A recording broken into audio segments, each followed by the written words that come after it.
네, 여러분 안녕하세요. 오늘 이 시간에는 문명의 형성과 국가의 성장 부분 정리하겠습니다. 자, 문명이 생기는 부분에서는 꼭 공통적으로 등장하는 공통사항이 있습니다. 자, 보시면 어떤 유형? 큰 강 부근이다. 그리고 청동기를 쓴다. 그리고 제사와 통치와 물건을 사고 파는 활동에 꼭 필요하기 때문에 그렇죠. 문자가 등장합니다. 자, 첫 번째 큰강 유역, 농업. 농사 지으려면 당연히 뭐가 필요하다? 물이 필요하죠. 치수라는 것이 바로 그 물을 다스리는 능력인데 이것은 혼자 할 수 없다. 권력을 가진 누군가가 등장을 해서 물을 다스리게 되죠.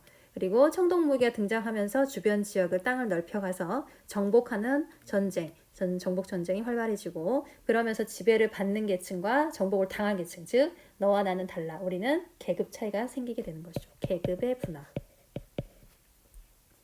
자, 지배층이 여러 제도를 마련하고 도시 국가가 성립이 됩니다.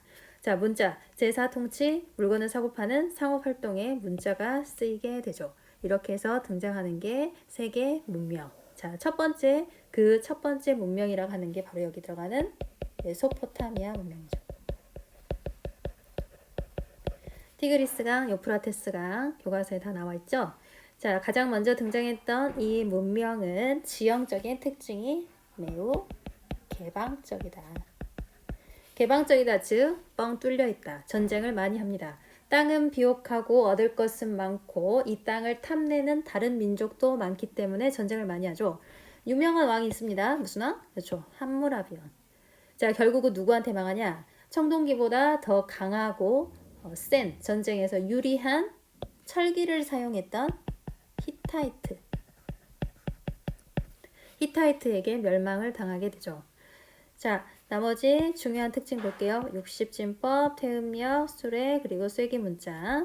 아주 중요한 부분 바로 여기 있습니다. 현세적인 종교관. 왜? 전쟁을 너무 많이 해요. 전쟁을 너무 많이 하다 보니 오늘 죽을지 내일 죽을지 모릅니다. 그래서 먼 나중, 미래까지는 고민하기 어려웠다는 거죠. 당장 오늘 살아있는 게 중요하기 때문에 매우 현세적인 성향을 보입니다.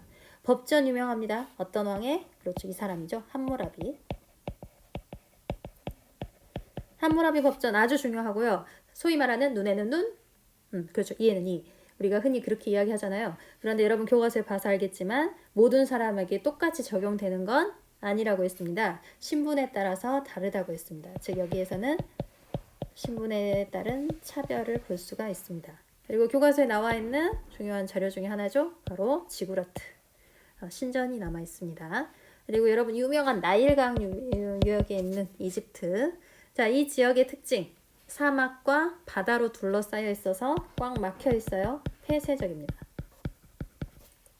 폐쇄적이라는 뜻은 전쟁을 많이 하지 않았다. 즉 오랫동안 통일된 국가를 유지할 수 있었다. 파라오가 정치를 했고요. 태양력 등등 알아보시고 중요한 여기서 아주 또 중요한 게 바로 종교관이죠. 여기서 보시면 내세적입니다. 둘이 반대인 거 아시겠죠? 메소포타미아는 현세적이고 이집트는 내세적.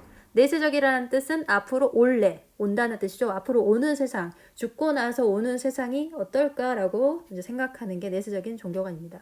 미라나 사자에서 사자는 죽은 사람이라는 뜻이죠. 자, 그리고 그림 문자를 썼고 어디에다가 기록을 했다? 그렇죠. 파피루스. 파피루스 중요합니다.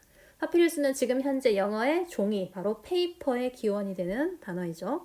피라미드 스핑크스 다 알 것 같고요. 넘어가겠습니다. 3번. 자, 페니키아의 경우 여러분 교과서에 지도 있죠? 지도 꼭 보셔야 돼요. 지도.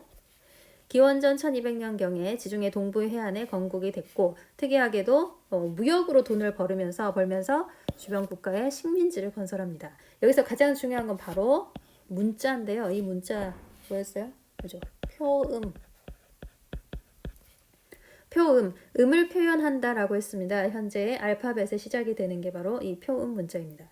헤브라의 경우에는 신앙이 중요합니다. 여기 신앙. 무슨 신앙? 신이 하나다. 유일하다. 하나다. 하나의 신을 믿는 유대교. 유대교에서 믿는 야훼라고 여러분 교과서에 표현이 되어 있어요. 이거는 우리가 흔히 한 번쯤은 들어봤을 것 같은데 여호와를 말합니다. 이 야훼를 숭배하는 이 신앙. 유일신을 믿고 죽고 나서의 삶을 심판을 받고 천국 가고 지옥 가고 이런 내용들이 그 이후에 등장하는 크리스트교나 이슬람교에도 공통으로 들어가는 내용입니다. 그래서 이 유대교의 영향을 받아서 이후에 크리스트교와 이슬람교가 영향을 받아서 성립이 됐다. 자, 넘어가죠. 인더스, 우리가 아는 인도입니다. 처음에 등장하는 곳이 바로 인더스 강이 이 지역에서 문명이 먼저 등장을 하죠. 자, 유명한 도시가 있습니다. 하라파와 그렇죠. 모헨조다로 도시 문명입니다. 여기에서는 다른 지역하고 교류한 흔적이 나와요. 거기 바로 메소포타미아입니다. 메소포타미아과 교류를 했던 흔적이 등장을 하고요. 잘 살던 이 사람들에게 다른 이민족이 이제 침략을 해오죠. 그게 바로 누구냐? 아리아인입니다. 아리아인이 이제 밀고 내려오면서 이 지역은 이제 겐지스 강까지 이 사람들의 진출 범위가 이제 넓어집니다. 그래서 원래 살다 있던 원주민들은 아마도 이 아리아인들한테 밀려서 인도의 남부로 내려갔을 것이다 생각을 하고요. 아리아인들은 점점 좋은 땅을 찾아서 겐지스까지 진출을 해요. 여러분 이것도 지도 꼭 보셔야 돼요. 지도를 대충 보면은 인도가 있으면 이쪽 여기가 바로 인더스고요. 이쪽 여기가 바로 겐지스죠. 그래서 원래 사람들이 이 동네 살고 있었습니다. 이 동네 살고 있었는데 위에서 밀고 내려온 게 바로 누구다? 그렇죠. 아리아인이죠. 아리아인들이 밀고 내려오면서 이쪽에서 내려와요. 내려오면서 원래 살던 사람들은 여기 있던 사람들은 남부로 내려가게 되고 아리아인들은 점점 시간이 지나면서 겐지스까지 진출을 하게 된다. 지금 이 얘기를 하고 있어요. 교과서에 있는 지도로 반드시 확인해 보십시오. 다음 농업 발달, 도시 건설, 그리고 여러 이민족들이 들어오면서 새롭게 땅을 정복해 가면서 기존에 있었던 사람들과 유대 관계가 만들어지면서 등장했던 신분제도 그리고 종교가 있었습니다. 교과서에 아주 중요하게 나와 있죠. 브라만교 그리고 카스트제 이렇게 이것도 꼭 알아두셔야 돼요. 맨 위에가 브라만, 크샤트리아, 바이샤, 수드라 교과서에 있습니다. 반드시 정리해두세요. 중요합니다. 여기. 자, 일단 중국 가보겠습니다. 중국의 경우에는 상나라, 은나라. 자, 청동기를 썼고 자, 아주 유명한 문자가 있습니다. 거북이 등, 그리고 소 어깨 이런 딱딱한 부분에 점을 쳐서 그걸 갈라지는 모습을 보고 점을 쳤죠. 그리고 그걸 기록으로 남겨놓은 거 바로 갑골 문자입니다. 갑골문 또는 갑골 문자 같은 이야기입니다. 상나라가 없어지고 주나라가 성립이 되어 땅이 더 넓어졌습니다. 넓어진 땅을 잘 다스리려면 이전하고는 무언가 다른 시스템이 등장을 하죠. 그런데 나하고 관계가 좀 있는 사람, 내가 믿을 만한 사람한테 땅을 떼주면서 이 지역을 잘 부탁한다. 즉 나와 혈연 관계가 있는 사람에게 땅을 떼어주었던 거 봉건제입니다.